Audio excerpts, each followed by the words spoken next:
சீதையில் எவ்வளோ? ராமருடைய பத்னி சீதை, லோக பிரசித்தி சீதை. சீதா 1.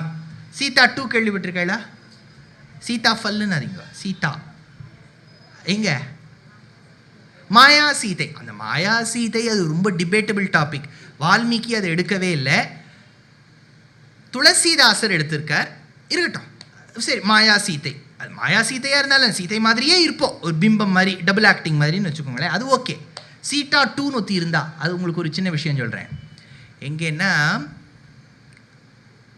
கல்யாணங்களில் பிடி சுற்றி போடுறது ஒரு வழக்கம் இருக்கு இல்லையா? காலங்கார்த்தால் எப்பெல்லாம் அரேஞ்ச் மேரேஜ் பண்ணிட்டு இருந்தாலோ அப்போது ஒரு காலகட்டத்தில், ஒருவேளை ஆற்றுக்கு சொல்லி கல்யாணம் பண்ணிக்கக்கூடிய காலகட்டத்தில், அதாவது 2 பேருக்கும் வாஸ்தவமாகவே பஞ்சகஜமும் 9 கஜமும் ஸ்வரூபத்திலேயே உடுத்துகிற அளவுக்கு சாமர்த்தியம் படைச்சவாளுக்கு கல்யாணம் பண்ணும்போது கார்த்தால் காஷி யாத்திரைன்னு ஒன்று பண்ணுவாள். ஒரு பாவம் ஒரு கொடையை பிடிச்சிட்டு படிக்க போகாத சுந்தரகாண்ட புஸ்தகத்தை அவர் வச்சுட்டு, அது எங்கே வாசிக்க போகிறார் அதெல்லாம் அன்றைக்கி வச்சுட்டதோடு சரி. அது எந்த வேலையில் தொட்டாரோ அதனால் அதை வேலை வச்சுட்டு காலை செருப்பை போட்டுன்னு விசிறி எடுத்துன்னு அப்புறம் மாமனார் சொல்லுவார், நிறைய தலிகை பண்ணுற வாழ்க்கெலாம் கொடுத்தாச்சு, ஹாலுக்கெல்லாம் கொடுத்தாச்சு, இது வெத்தலை பாக்கு பேக்கெல்லாம் பிரிண்ட் ஆகிடுத்து, கோச்சின்னு போகாதீங்கோ வாங்கோ அப்படின்னு சொல்லி கூட்டுன்னு வந்துடுவார். இது ஆன கையோட பெண்ணும் மாப்பிள்ளையும் ஒரு ஊஞ்சலில் உட்காத்தி வச்சு மாமிகள்லாம் அழகாக அப்போது சுற்றுன்னு சுற்றி போட்டி போட்டுண்டு பாடி இதெல்லாம் நடக்கும் இந்த கல்யாணங்கள். அப்போ பிடி சுற்றி போடுறது ஒரு வழக்கம். என்னென்னா சாதத்தை நன்னா அதில் கொஞ்சம் மஞ்சள் குங்குமாதிகள்லாம் கலந்து பிடி சுற்றி இப்படி போட்டு அங்கே ஒரு கேட்ச், அங்கே ஒரு அஸ்வின் ரவிச்சந்திரன் மாதிரி ஒருத்தர் பிடிப்பார், இப்படி இங்கே ஒன்று அங்கே ஒன்று. கல்யாணங்களில் அதெல்லாம் பிடிச்சி வச்சுக்கிறான், ஏன்னா அடுத்த கல்யாணத்துக்கு அதையே வச்சுக்கலாம் பாருங்க. அதனால் இது இப்படி போட்டு கேட்ச். இது எதுக்கு சுவாமி பண்ணுறா அப்படின்னு கேட்டால், இது வேதத்தில் சொல்லப்பட்ட ஒரு ரிச்சுவல். வேதத்தில் அது அந்த இடத்துல அந்த புரோஹிதர் சொல்கிறாரா இல்லையான்னு தெரியல, ஏன்னா அந்த இடத்துல ஒரே கமோஷன். நீ அந்த பாட்டை பாடு, நான் இந்த பாட்டை பாடுறேன், கும்பலாக பாடலாம். பாவம் அவர் சொல்கிற மந்திரமே காதில் விழாது. அதில் ஒரு மந்திரம் இருக்குது. என்னென்னா அந்த காலத்தில் பிரம்மாவுக்கு ஒரு பெண் சீதா அப்படின்னு பேர். அவள் ஒரு சீதா, அது சீதா ஒரிஜினல் சீதா, மேலே முன்னாடி இருந்த சீதா. பிரம்மாவுக்கு ஒரு பெண், அவளை சோமனுக்கு கல்யாணம் பண்ணி கொடுக்குறார் பிரம்மா. சோமன்னா சந்திரன். சந்திரன் அந்த காலத்தில் பல கல்யாணங்கள் பண்ணிட்டவர், ரொம்ப லோக பிரசித்தி, ரொம்ப மிஸ்டர் வேர்ல்டு மாதிரி ரொம்ப ஹேண்ட்ஸமாக இருப்பார். எல்லாரும் அவரை தான் மாப்பிள்ளையாக வரணும்னு ஆசைப்படுவாள். கொஞ்சம் கேரக்டர் மட்டும் கொஞ்சம் சுமாராக இருக்கும். அதனால் இந்த சீதையை சோமனுக்கு கல்யாணம் பண்ணி வச்சுட்றாங்க. சீதை எங்கேயோ ஆடி ஆஃபர் அப்படின்னு சொல்லிட்டு எங்கேயோ வெளில போயிருக்கா போல இருக்குது. ஆற்றுக்கு பார்த்தா சோமனுடைய மடியில் ஸ்ரத்தான்னு ஒரு இன்னொரு பெண் உட்காந்துட்டுருக்கான். இவன் நேரம் அப்போல்லாம் இருந்தால் நிஜங்கள் நிகழ்ச்சிக்கெலாம் வந்திருப்போம். உடனே அங்கெல்லாம் வராமல் ஒரு நேரம் என்ன பண்ணிவிட்டா, அழுதுண்டே அப்பா கிட்ட போயிட்டா. அப்படி வெட்டியை தள்ளின்ட்டு ட்ராலியை இழுத்துன்னு அப்பா அதுக்கு போயிட்டா. அப்பா பார்த்தா, இப்போ தானே கல்யாணம் பண்ணி கொடுத்தேன், ஏன் வந்துவிட்டேன்? இல்லைப்பா, நான் வெளில போயிட்டு வரத்துக்குள்ளே ஸ்ரத்தான்னு ஒரு பெண் மடியில் உட்காந்துட்டு இருக்கேன். பிரம்மா யோசிச்சார். அவர் 4 தலையிலையும் யோசிப்பார், அவருக்கு அது வேற. அதனால் 4 தலையிலையும் யோசிச்சார். என்ன வாட் வென்ட் ராங்? எப்போவுமே ஒரு கம்பெனியில் ப்ராடக்ட் ஃபெயில் ஆகிடுதுன்னா வாட் வென்ட் ராங் அப்படின்னு யோசிப்பார். என்ன ஆச்சு? அப்போ தான் யோசிக்கிறார், நம் வேதத்தில் பகவான் சொல்லியிருக்கிறே, கல்யாணமாற தம்பதிக்கு சாதத்தில் மஞ்சளை கலந்து பிடி சுற்றி போடணும்னு, அதை போடாமல் விட்டதால் திருஷ்டிப்பட்டு இப்படி ஆயிடுத்து அப்படின்னு அந்த இடத்துல சொல்கிறார். அதனால் ஏற்கனவே ஒரு சீதா, இன்னொரு சீதா.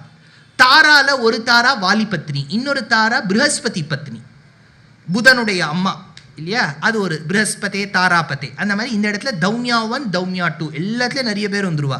இந்த தௌமியருக்கு 3 சிஷ்யாள். யாருன்னா அருணி, ஆருணி, உபமன்யு, வேதன். இந்த ஆருணியை பற்றி முதல்ல கதை சொல்கிறார். இந்த ஆருணி தான் இந்த தௌமியருடைய சிஷ்யன். இந்த ஆருணியை ஆச்சாரியன் சொல்கிறார், நீ எப்படியாவது உன்னுடைய சிஷ்ய தட்சிணையை எனக்கு கொடுக்கணும். அவன் கேட்டால் என்ன கொடுக்குறது? ஒன்றுமே நீ பண்ண வேண்டாம், சமுதாயத்துக்கு ஏதாவது நல்லது பண்ணு. இந்த ஆருணி போயிட்டே இருக்கான். அப்போது ஒரு பெரிய வயல் பக்கத்தில் ஒரு ஒரு ஒரு ஜலமாக இருக்குது. அந்த ஜலம் இதுக்குள்ளே வந்துடும் போல இருக்குது. வயலுக்குள்ளே மெனக்கெட்டிருக்கா அங்கே விவசாயிகள்லாம். ஜலம் வந்துடும், இட் வில் பிரீச். அந்த சமயத்தில் என்ன பண்ணார் ஆருணி, அந்த ஓட்டை, எந்த ஓட்டையிலேருந்து ஜலம் வரணுமோ அந்த இடத்துல போய் படுத்துன்னுட்டார். அந்த ஜலம் வராமல் இருக்கிறதுக்கு ஒரு அட்டமாக படுத்துன்னுட்டார். ஜலம் பட்டு பட்டு பட்டு உடம்பெல்லாம் அப்படியே சுருங்கி போயிருக்கு. அந்த சமயத்தில் ஆச்சாரியன் இன்னும் ஆருணி வரலையே அப்படின்னு சிஷ்யர்களோட தேடிண்டே வரார். தேடின்னு வரதை பார்த்தா அந்த இடத்த படுத்துன்னு இருக்கான் சிஷ்யன். சிஷ்யன் படுத்துட்டு இருக்கிறத பாட்டு ஏண்டா இங்கே படுத்துட்டு இருக்க? இல்லை ஆச்சாரியரே, ஜலம் வெளில வந்துடும், விவசாயிகள் பட்ட கஷ்டமெல்லாம் போயிடுமே அப்படிங்கிறதுக்காக நான் இங்கே படுத்துட்டு இருக்கேன் அப்படின்னார். கவலைப்படாத, ஜலத்தை என் மந்திர சக்தியால் தடுத்து நிறுத்துற, நீ எழுந்துக்கோன்னார். அவன் எழுந்துன்னா, எவன் ஒருவன் அட்டமாக இருந்து படுத்துருக்கவன் எழுந்து நின்னானோ ஆச்சாரியன் கொடுத்தார், இனிமேலேந்து உன்னுடைய பெயர் உத்தாலகன் அப்படின்னார். அதனால இவருக்கு உத்தாலகாருணின்னு பேர். அதனால இந்த ஆருணியானவர் முதல் சிஷ்யர். ரெண்டாவது உபமன்யு அப்படின்னு ஒரு சிஷ்யன். அந்த சிஷ்யன் கிட்ட ஆச்சாரியன் சொன்னார், நம்ம கிட்ட தான் நிறைய மாடு அதெல்லாம் இருக்கே, அதெல்லாம் மேய்ச்சுட்டு வா அப்படின்னார். அவன் கிளம்பி போனான். முதல் நாள் வந்தான், மேய்ச்சுட்டு. ஆச்சாரியன் கேட்டார், ஏண்டா லஞ்சுக்கு என்ன சாப்பிட்ட? இல்லை, குருமாதா வந்து டிஃபன் பாக்ஸில் எல்லாம் கட்டி கொடுத்து அமிச்சிருந்தா, அட்டமாக இருந்து அதெல்லாம் சாப்பிட்டுட்டு வந்துட்டேன். நாளைக்குலேயும் குருமாதா கொடுக்க மாட்டா, எப்படியோ நீ சாப்பிட்டுக்கோ. அடுத்த நாள் மேய்ச்சுட்டு வந்தான். எப்படிடா சாப்பிட்ட? பிச்சை எடுத்து சாப்பிட்டேன். வேண்டாம். அடுத்த நாள் வந்தான் மேய்ச்சுட்டு. எப்படி சாப்பிட்ட? பிச்சை எடுத்து. சொன்னேன்ல வேண்டான்னு. சரி, அடுத்த நாள் போனான், பழத்தை சாப்பிட்டான். வந்தான், ஆச்சாரியன் கேட்டார், எதை சாப்பிட்ட? பழத்தை சாப்பிடப்படாதுன்னார். அடுத்த நாள் வந்தான், எதை சாப்பிட்ட? பால் குடித்தேன், பாலும் குடிக்கப்படாதுன்னார். அடுத்த நாள் வந்தான், எதை சாப்பிட்ட? பாலில் இருக்கக்கூடிய நுரைய சாப்பிட்டேன், அதுவும் சாப்பிடப்படாதுன்னார். ஐயோ, இதெல்லாம் சாப்பிடக்கூடாதுன்னா நான் எதை சாப்பிட அப்படின்னு யோசித்தான். அடுத்த நாள் போய் அர்க்க இலைங்கிற ஒரு இலையை சாப்பிட்டுட்டான். கண்ணெல்லாம் குருடாயிடுச்சு, அப்படியே துடிக்கிறான்.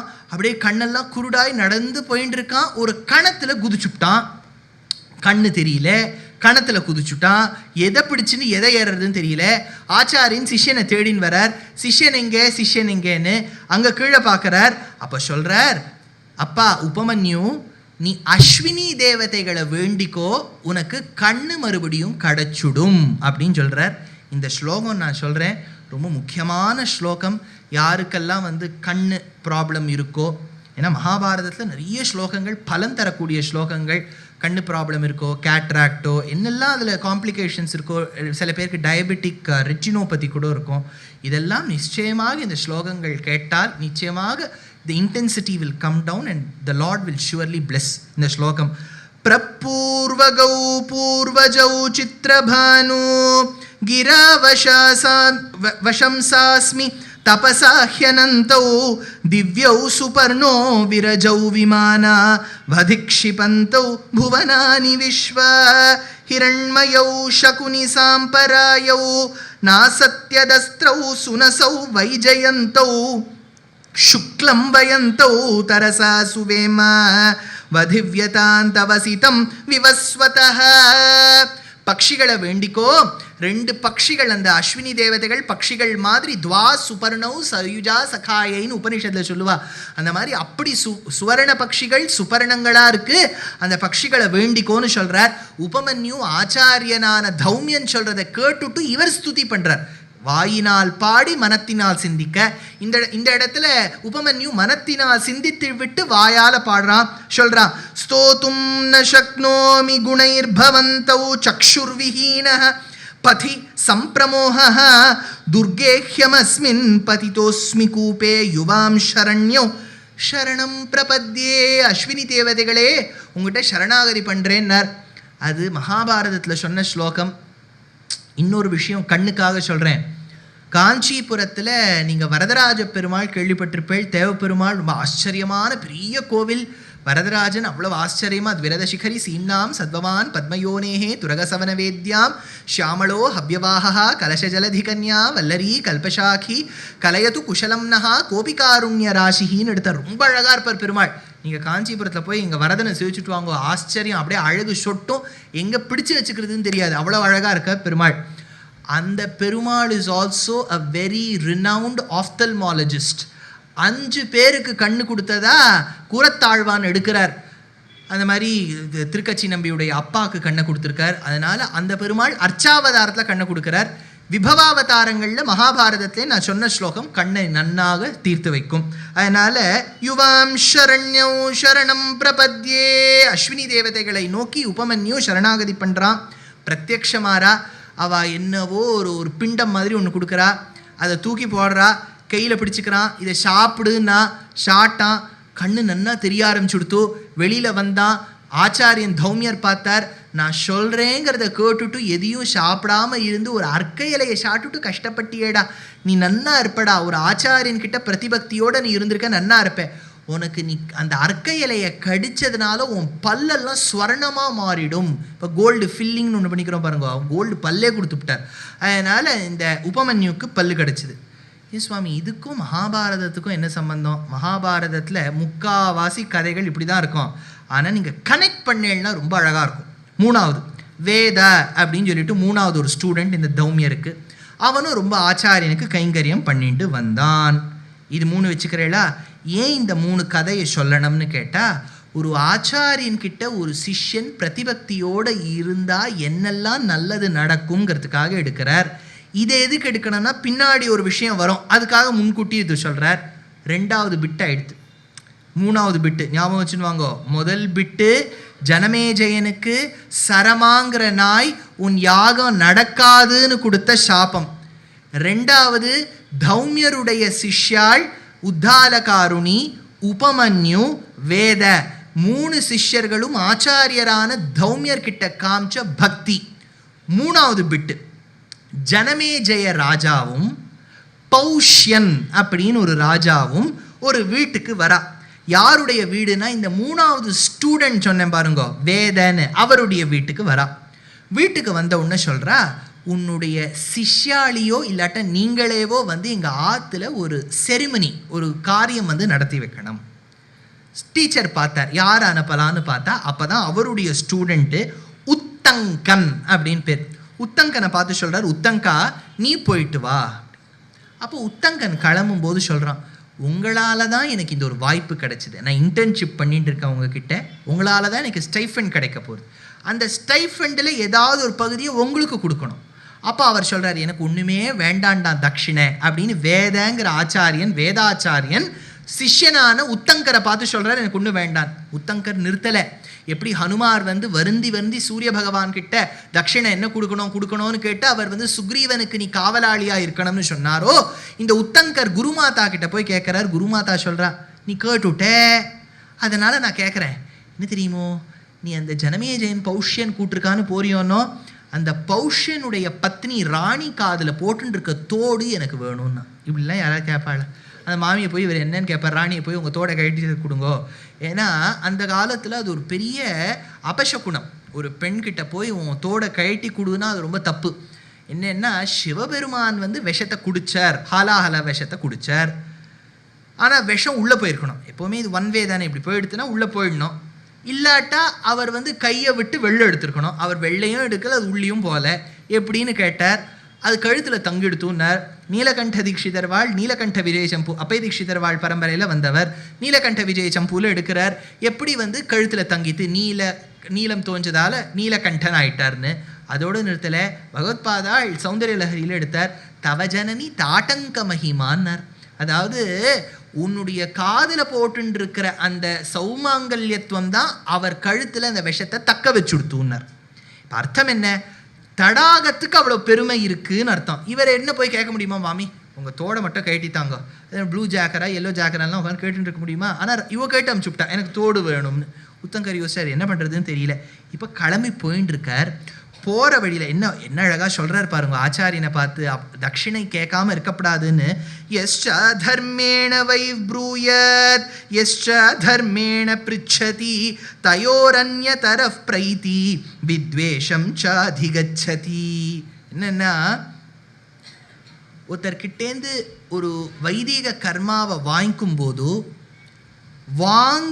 யார் பண்ணி வைக்கிறாளோ அவர் தட்சிணை வாங்கிக்கலனாலும், யாருக்காக பண்ணுறோமோ அவர் பண்ணி வச்சவருக்கு தட்சிணை கொடுக்காம விட்டாலும் 2 பேருக்கும் பாவம். Namaskaram. In the coming months of November, December, January and February, there are very many discourses of mine, both in Tamil and in English, across different cities. The details of them have been posted on all my social media handles.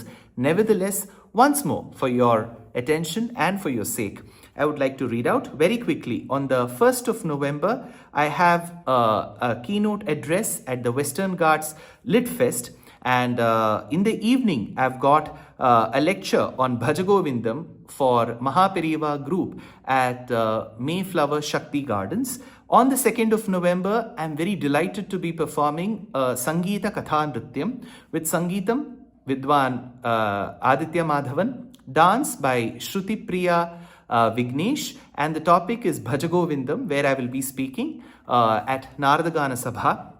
On the 15th of November, I will be giving a lecture on the lives and the works of Alvars for Bharati Vidya Bhavan in Bangalore. On the 29th of November, there is a mega event where I will be speaking on the 6 witnesses with 4 great musicians, Surya Gayatri, Spurti Rao, Vishruti and Swaratmika, with the dance by Smriti Sudhakar at the Music Academy.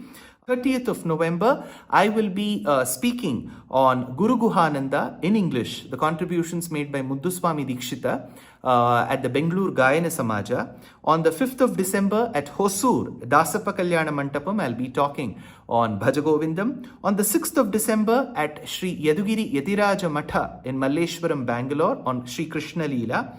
On the 10th of December for Margari Maha Utsavam, the topic will be Pasurappadi Ramayanam with Anahita and Apurva. 11th of December at Bharati Vidya Bhavan, Ramanuja Charitram, a Harikatha with Anahita and Apurva. On the 12th of December, it's a closed door event for the Rotary Club of Madras East.